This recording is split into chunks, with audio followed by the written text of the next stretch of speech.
all to the world of maths. This is Christabel and you're watching my YouTube channel KRISY'S Maths Academy. So if you're watching my video for the first time, this is to inform you that I'm putting on videos to help those who are preparing for their competitive exams and those who need to improve on their quantitative aptitude.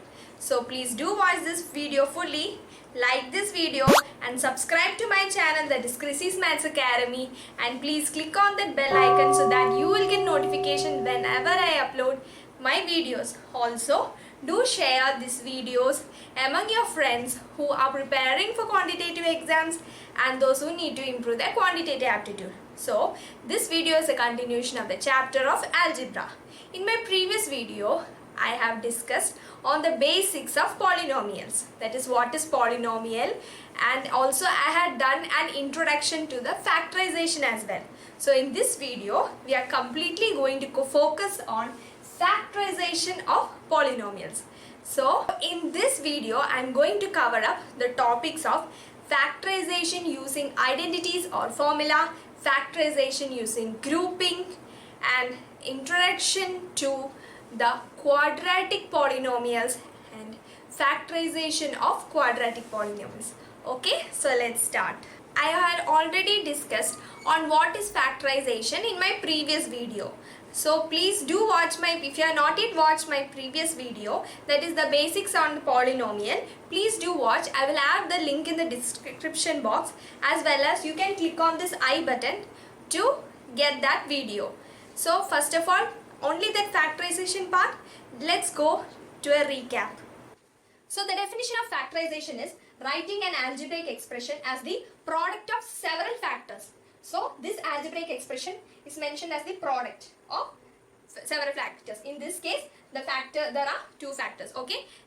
And factorization has two conditions. That is, the first one is the degree of each factor will be definitely less than the degree of the highest polynomial. Now, in this, the degree of the highest, the polynomial, the highest degree is 2, okay?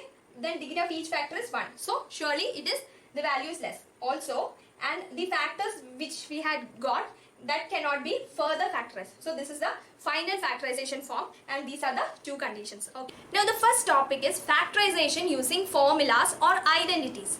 Okay. So, I had already discussed on the basic formulas of algebra. That is, for example, a plus b whole square equals a square plus 2ab plus b square. I already uploaded another video, so you can check up on those videos if you are not thorough with those formulas. So using those formulas, we can factorize these polynomials. So this is an example. In this polynomial, I am going to use the identities. Okay. So let's start. Now this is somewhat in the form of a square plus 2ab plus b square. How can I tell that? A square means this is a square, that is the square of 3. What about 4? It is the square of 2. So it is somewhat similar to that formula. So let me write down that formula and see what is the similarity. Okay, that is a plus b whole square equals a square plus 2ab plus b square.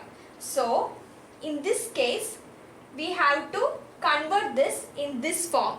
So if we convert in this form, then we can write it as a plus b whole square, which is a plus b into a plus b, which are factors. So hence we can factorize this polynomial. That is, 9 can be written as 3 square. So this will be equal to 3 square into x square plus 12x plus 4 can be written as 2 square. 2 square. Okay.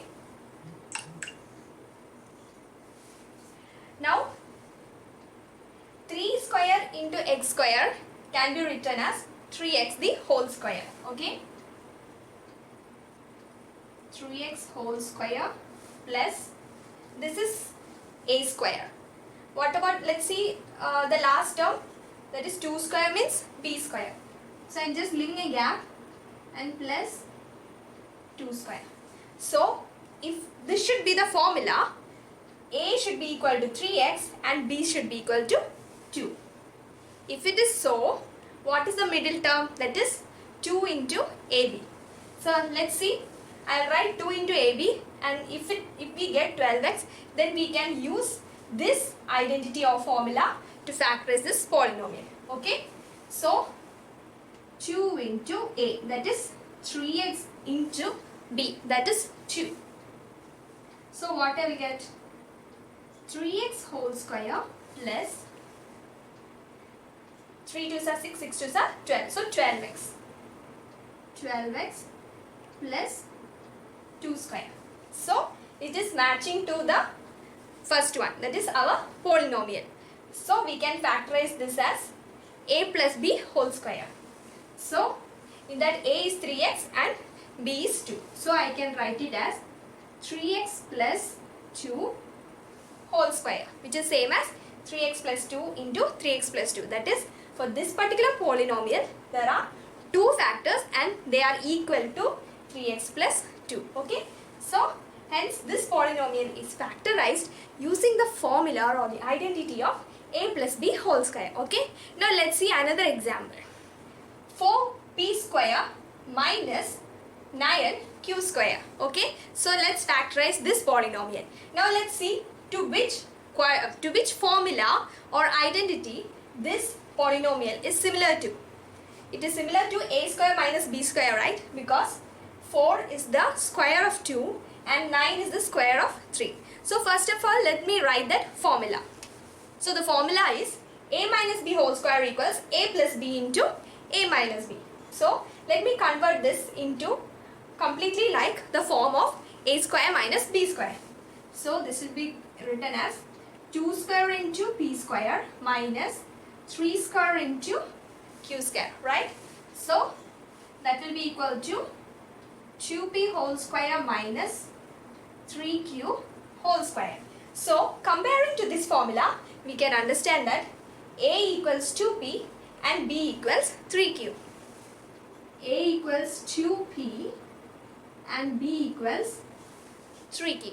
So we can write it in this format, that is a plus b into a minus b, and we substitute. So if I write in the formula a plus b into a minus b and I substitute these values, I will get 2p plus 3q into 2p minus 3q. So we have two factors in this polynomial. So hence this is factorized. Okay. Now let's go to the next topic. Topic is factorization using grouping.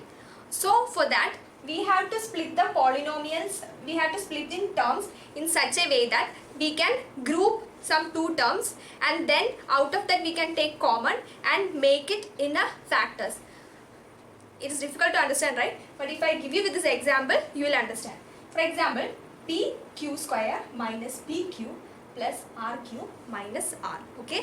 In this, I am going to group the first two terms and I am going to group the last two terms.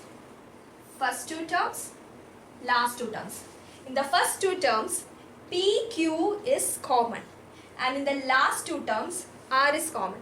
So let me take out the common and see what happens. That is pq into what is coming balance? Here q will come. Minus 1 plus r into q minus 1. Right? So in these two groups, q minus 1 is common. So I am taking q minus 1 outside and see what will happen.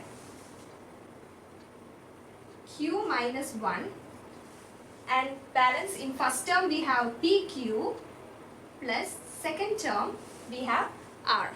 So you see it is factorized.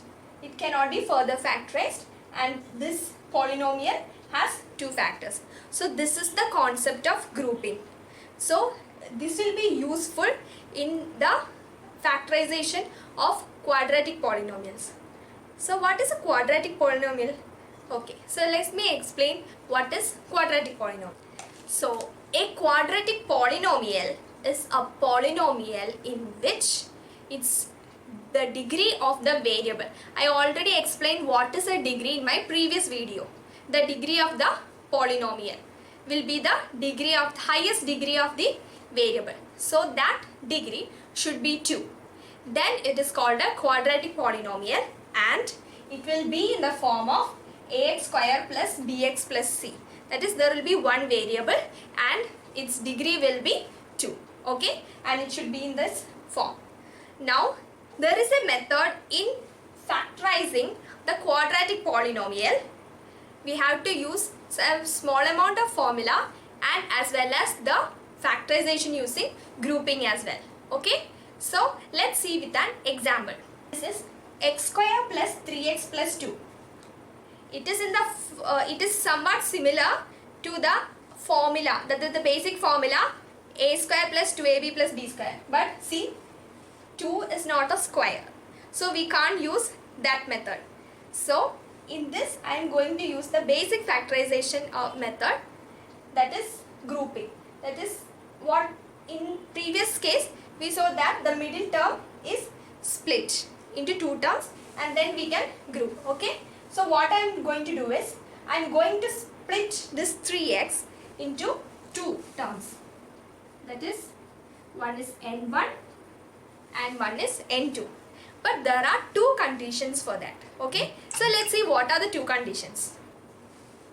First of all, in this formula, let's see what is a, b and c. Okay, a equals the coefficient of x square, that is 1. b equals 3. And c is the constant 2. So let me see. So this 3x should be split into 2 terms, that is n1 and n2. And let's see the conditions of n1 and n2.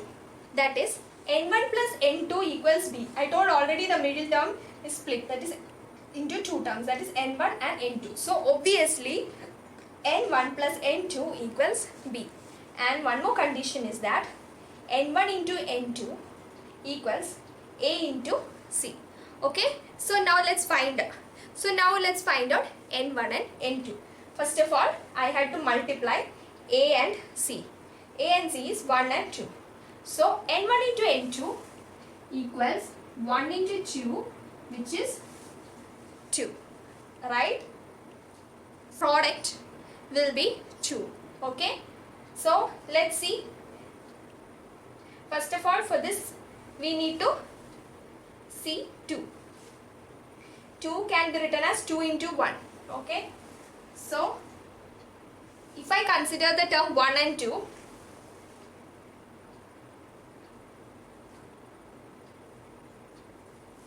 1 plus 2 equals 3 and 1 into 2 equals 2, right? So it satisfies these 2 conditions. So n1 and n2 can be 1 and 2 respectively. Okay, so let me substitute and see what happens. X square plus 1 into x, that is x, plus 2 into x, 2x plus 2. So now we'll start grouping. In the first 2 terms we can take x common, that is x into x plus 1. And in the second 2 terms I can take 2s common, so 2 into x plus 1. So now we see that x plus 1 are common. So I can write it as x plus 1 into x plus 2. So hence I have factorized. Now let's go to another example so that you will know this method better. Now the next question is x square plus x minus 6. So it is in the form of ax square plus bx plus c. Now let us write out which all are a, b and c. A equals 1, b equals 1 and c equals minus 6. Okay, so now we have to get n1 and n2. So in this, n1 plus n2 equals b, n1 into n2 equals a into c. A into c is 1 into minus 6, that is minus 6, and b equals 1. Okay, so how we get? The product should be minus 6 and their sum should be 1. Okay, So in order to get that, in the previous question I had just put 2 and 1, that is easy. But can I put 1 and 6, 1 and minus 6? If I put 1 and minus 6, I will get minus 6 as the answer for their product. What about the sum? The sum will be 1 minus 6. It will be minus 5, which is not 1. So let me see any other options. Minus 6 can be written as minus 2 and 3. Minus 2 into 3. Okay? So if I write minus 2 into 3, I get minus 6. What about their sum? Minus 2 plus 3 equals 1. So the simple method to find out this n1 and n2 is, first of all, find the product should be a into c. And we have to find the factors of 6. And then add them or subtract them in such a way that n1 plus n2, the answer will be B. Okay? So I got the values of n1 and n2 as minus 1 and 3. So let me substitute and see what happens. So that will be equal to x square plus minus 2 into x plus other term is 3 into x minus 6. Okay? So I will take x common, x into x square minus 2 plus, in this I can take 3 common, 3 into x minus 2. Okay? So x minus 2 is common, rest I get x plus 3. So this is how we factorize quadratic polynomials. Okay? So hope you understood everything. If you have any doubts, please do write in the comment section so I can help you. And then stay tuned for my next video, and it will be about quadratic equations. I discussed on polynomials. So in next video I will discuss on quadratic equations and their factorization. Okay? So stay tuned until the next video. Bye.